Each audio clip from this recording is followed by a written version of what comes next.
Hello dear students, welcome back to my channel physics SPC alternating current का एक question.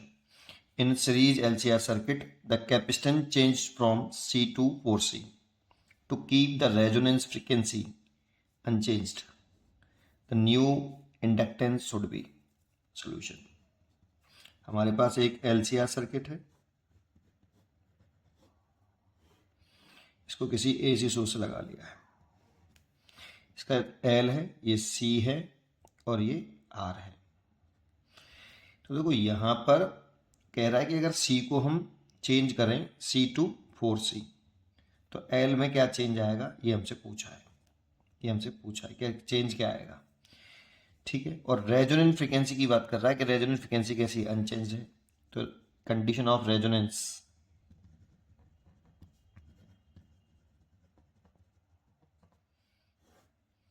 कि X L is equal to X C, और इस वाले case में करंट जो होती है वो मैक्सिमम हो जाती है बेटा, ये कंडीशन होती है।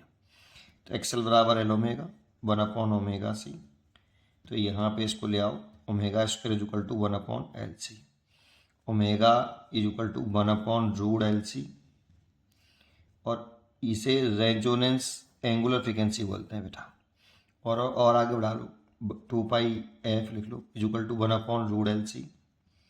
तो एफ इज इक्वल टू 1/2π 1/√ के अंदर LC। इसको रेजोनेंस फ्रीक्वेंसी बोला जाता है। ये अप्लाइड सोर्स की फ्रीक्वेंसी अगर सर्किट की नेचुरल फ्रीक्वेंसी के बराबर हो जाए, अप्लाइड सोर्स की फ्रीक्वेंसी सर्किट की नेचुरल फ्रीक्वेंसी के बराबर हो जाए, इसे नेचुरल फ्रीक्वेंसी बोलते हैं पूरे को, है ना। तो उसे रेजोनेंस फ्रीक्वेंसी बोला जाता है। तो देखो ये वाली रेजोनेंस फ्रीक्वेंसी उसमें कह रहा है कि कांस्टेंट है। ठीक है, तो फर्स्ट केस में मान लो रेजोनेंस फ्रीक्वेंसी एफ है और दूसरे केस में एफ डैश है। तो फर्स्ट केस में कांस्टेंट बोल रहा है इसको, पहला केस में 1/2π रूट के अंदर एल सी लिख लेते हैं, 1/2π रूट के अंदर एल डैश और ये 4C। तो देखो ये तो कैंसिल हो गया, और इसका इधर और इधर मल्टीप्लाई करके स्क्वायर भी कर लेते हैं, बोथ साइड का स्क्वायर करेंगे तो एल और सी हो जाएगा ये, और ये एल डैश इंटू 4C हो जाएगा। सी से सी कैंसिल। तो नया जो सेल्फ इंडक्टेंस है वो L/4 हो गया।